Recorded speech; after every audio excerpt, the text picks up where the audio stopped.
Have you ever been haunted by that quiet, relentless sense that life is slipping through your fingers?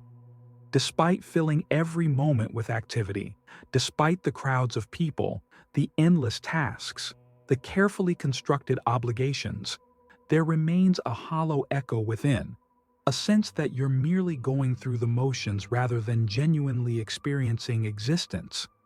You might have labeled this unease as anxiety.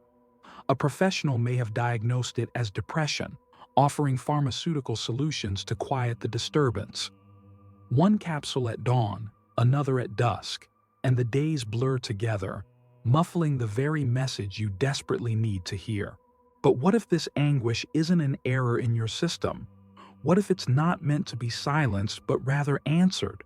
Carl Gustav Jung, a titan in the realm of psychological understanding, proposed that what we label as mental illness often isn't a malfunction at all. Instead, it's the psyche's desperate attempt at self-restoration, a signal that your current existence has betrayed your authentic self. You might be trapped in patterns that were never yours to begin with. A career that devours your spirit, connections that leave you depleted, aspirations that belong to everyone but you. All the while, your true nature cries out for liberation.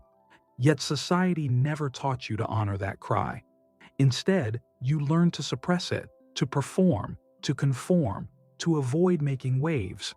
And so you deteriorate in quiet desperation while the world celebrates your compliance. This is where Jung's wisdom becomes revolutionary.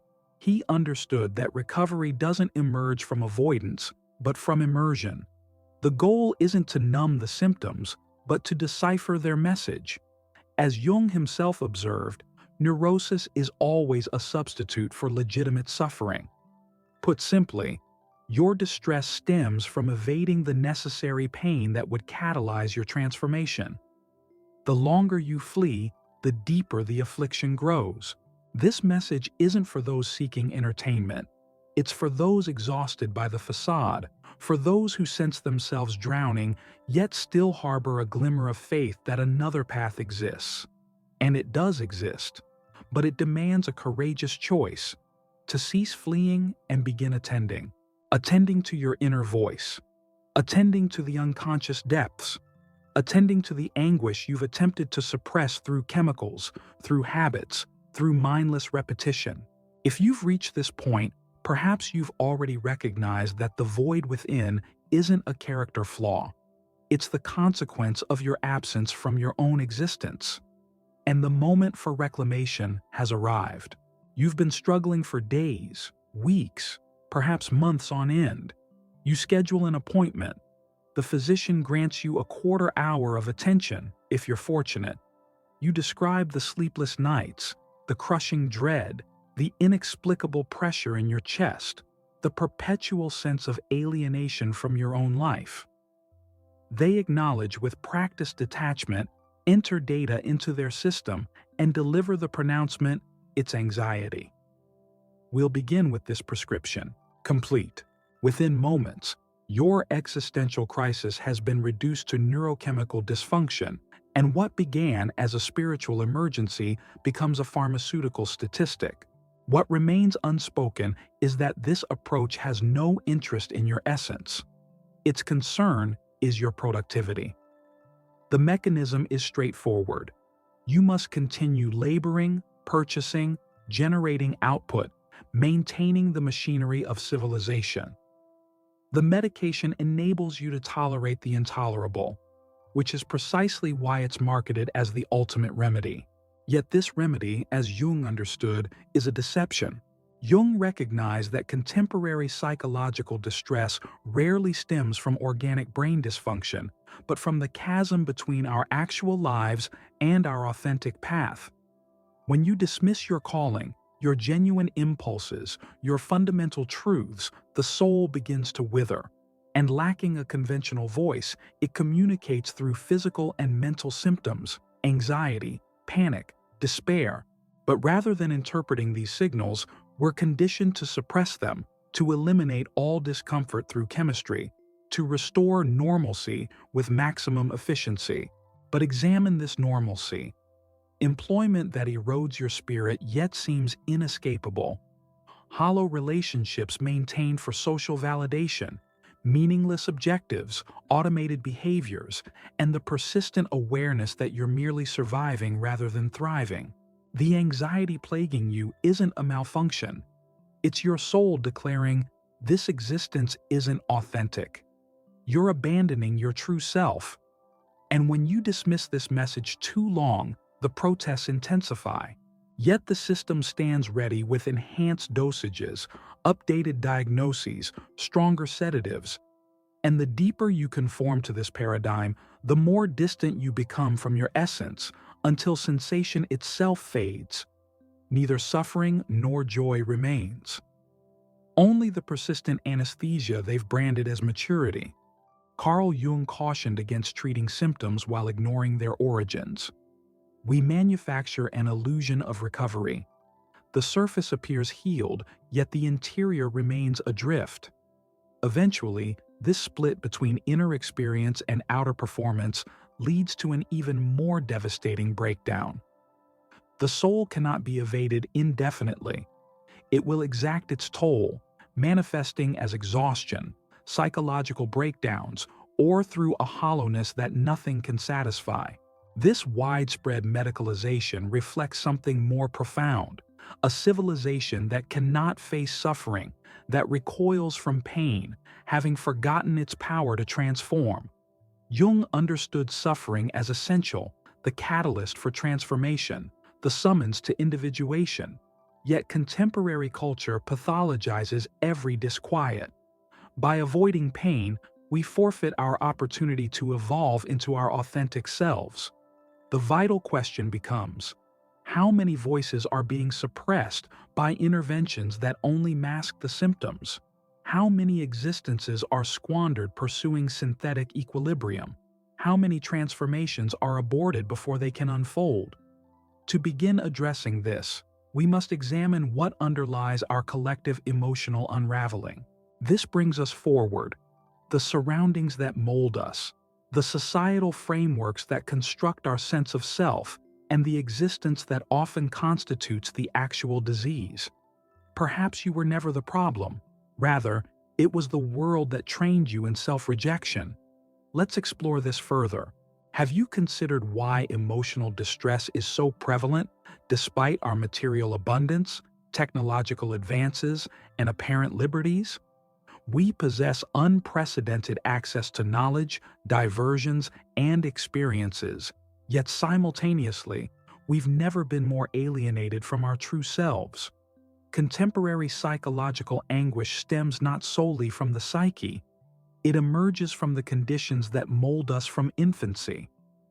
Carl Jung grasped this with unflinching insight. The issue transcended the personal. It was civilizational, foundational. Our culture celebrates facades while dismissing depth, prizes productivity while abandoning the spirit. From childhood, we're molded to perform a role, excel academically, pursue security, maximize output, acquire possessions, project happiness, and conceal all fragility. We mature learning compliance, competition, achievement, yet no one instructs us in heeding our inner wisdom, comprehending our emotions, or questioning, what gives my existence meaning?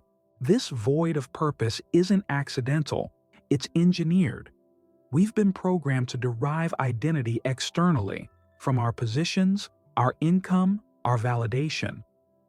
Jung recognized this as a lethal snare, for when self-worth hinges on outside measures, you remain perpetually vulnerable to disappointment. More critically, you drift from your essential self, your unconscious depths, your spirit. And there, the vacuum starts expanding. Gradually, imperceptibly, it colonizes your days. You fulfill every requirement, complete every task, yet remain displaced. You sense you're inhabiting another's existence, that something's amiss, though you cannot articulate it. This isn't frailty, it's severance. Severance from the authentic, the unmediated, the primal. Jung maintained that this severance catalyzes our most profound psychological afflictions. Yet the system resists your awakening, for disconnected individuals prove more manageable. They purchase more, challenge less, obey without question. They remain functional, compliant, foreseeable, and when they inevitably shatter, when anxiety, despair, or depletion overwhelms, the apparatus offers bandages, never revelation. Jung insisted that healing requires confronting the forces that wounded us. We must discern our conditioning, identify what was suppressed, recognize what we surrendered for belonging.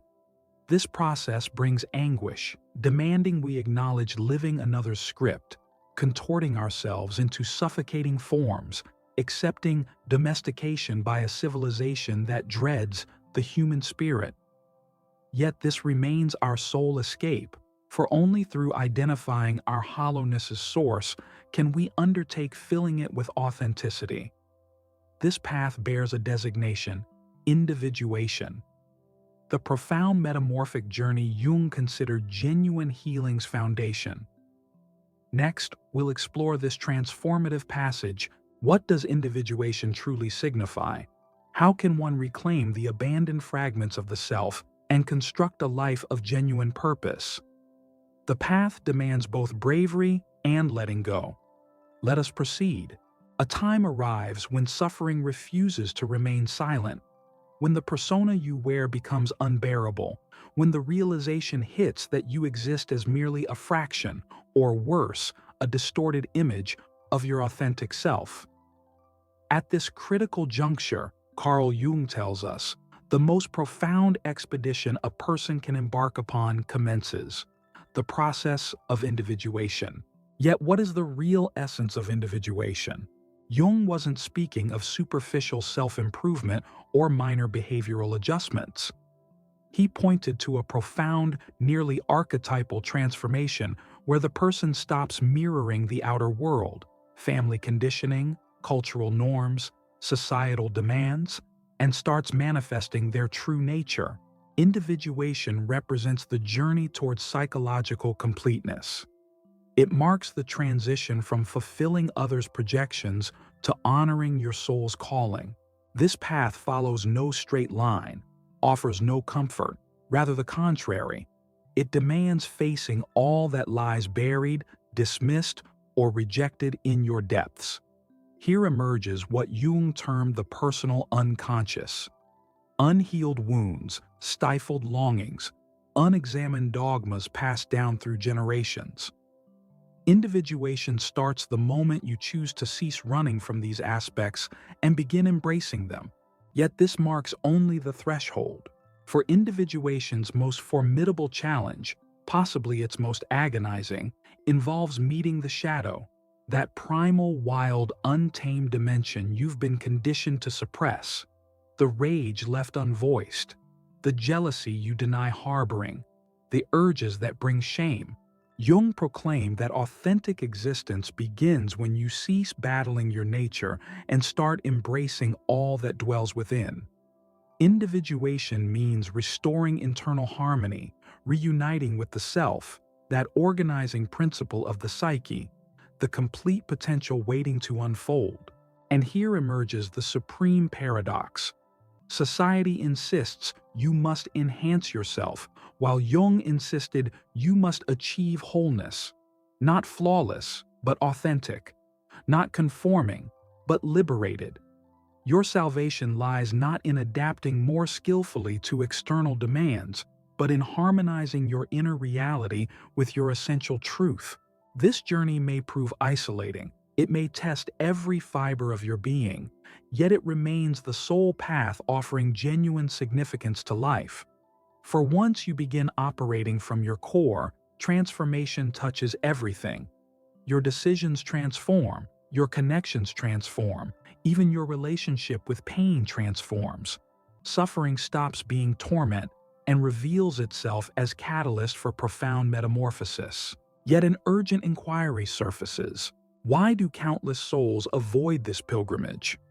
Why do multitudes stay sedated, cycling through habits, dodging the encounter with their essence? The explanation rests in modern anguish's foundation, meaninglessness, an invisible plague eating away even those appearing successful. This becomes our next exploration. For your distress might not be the issue, it might signal a more fundamental reality. Your existence has lacked authentic direction. Yet this state can, indeed must, shift. Pause and observe your surroundings.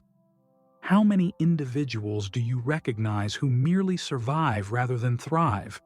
How many sleepwalk through mechanical schedules filled with hollow obligations, trivial diversions, and an exhaustion no rest can cure?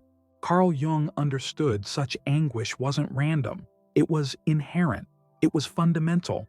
He believed the majority of contemporary psychological distress stems from one devastating recognition. Existence has been drained of significance. We're not speaking of significance as some grand, universal mission or impossible ideal.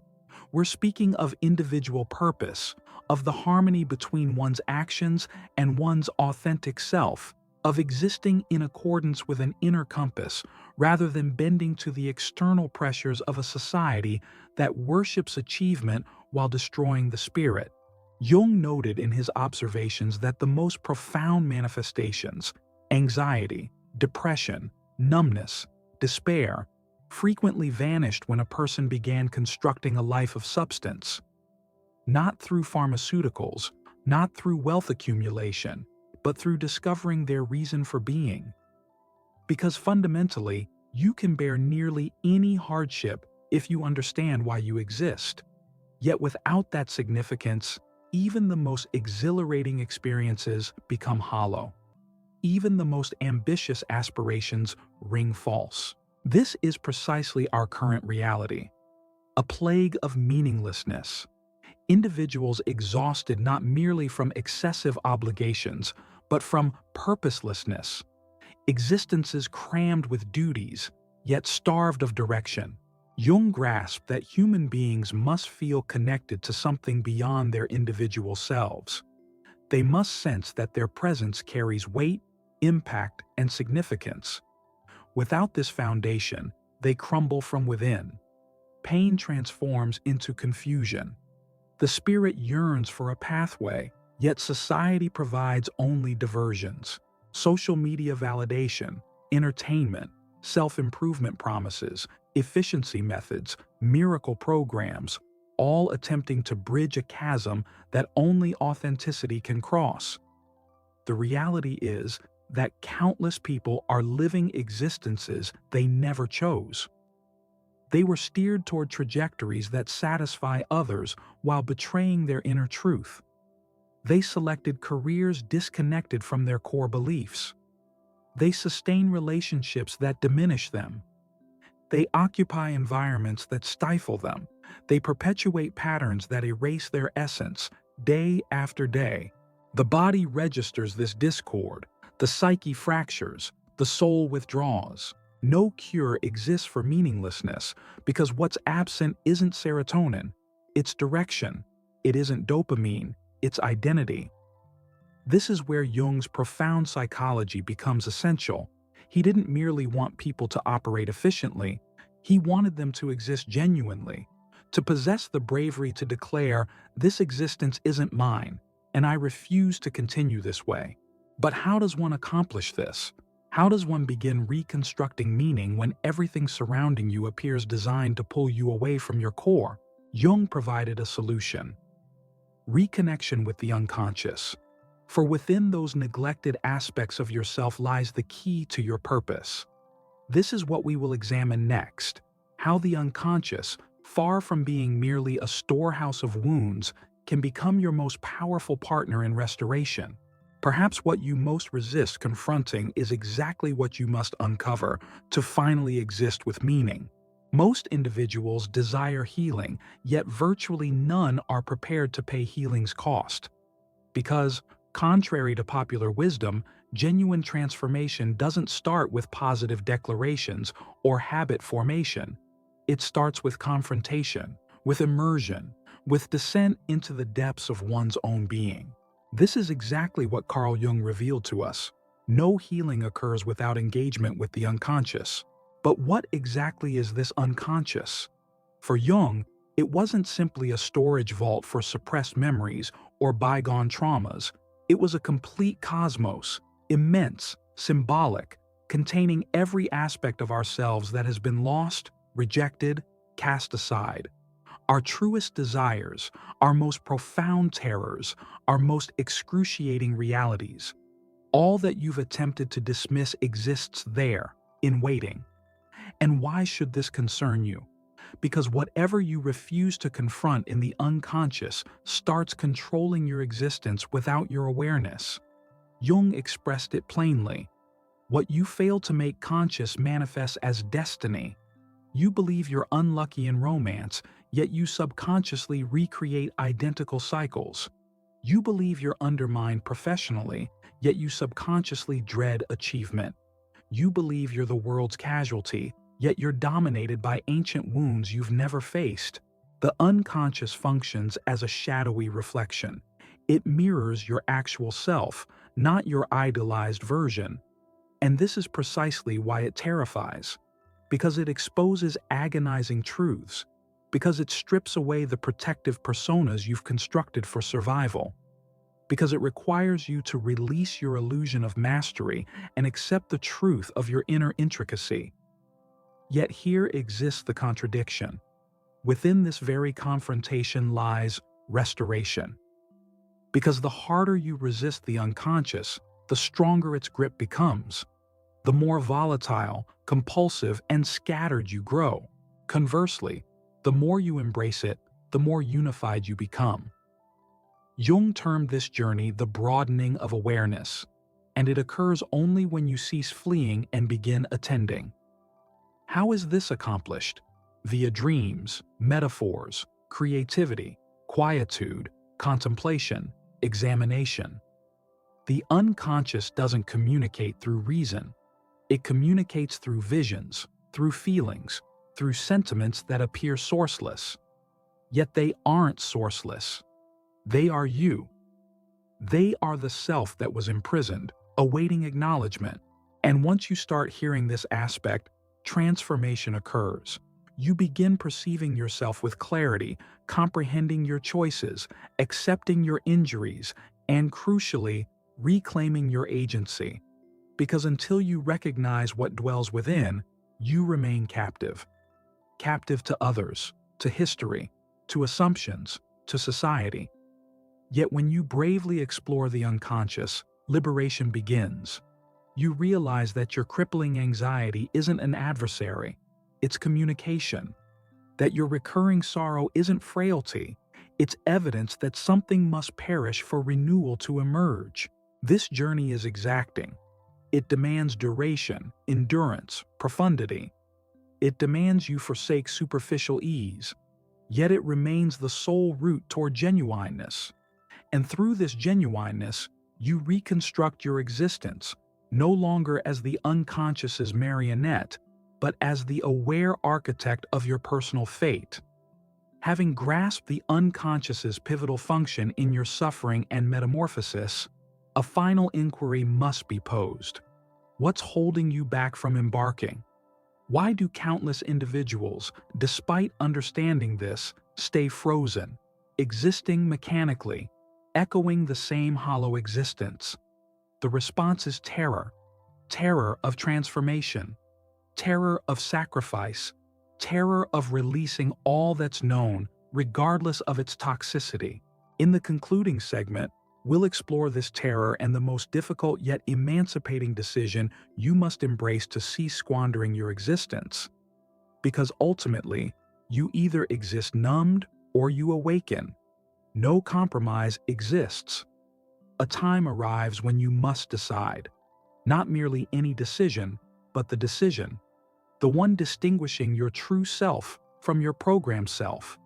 The one determining if you'll persist in a second-hand, deadened, vacant existence, or if you'll finally pledge to the gravest vow possible, the pledge to your own essence. If you've reached this point, it's no accident. Something within you is stirring. It might be just a murmur, or perhaps it's already shouting. but it exists, and this summons won't vanish because it emerges from the most profound, authentic, vibrant essence of your being. The essence that refuses to believe life is merely labor, duties, diversions, and getting by. The essence that understands without explanation that something greater exists, something awaiting you. But it will only show itself if you possess the bravery to journey toward your true self.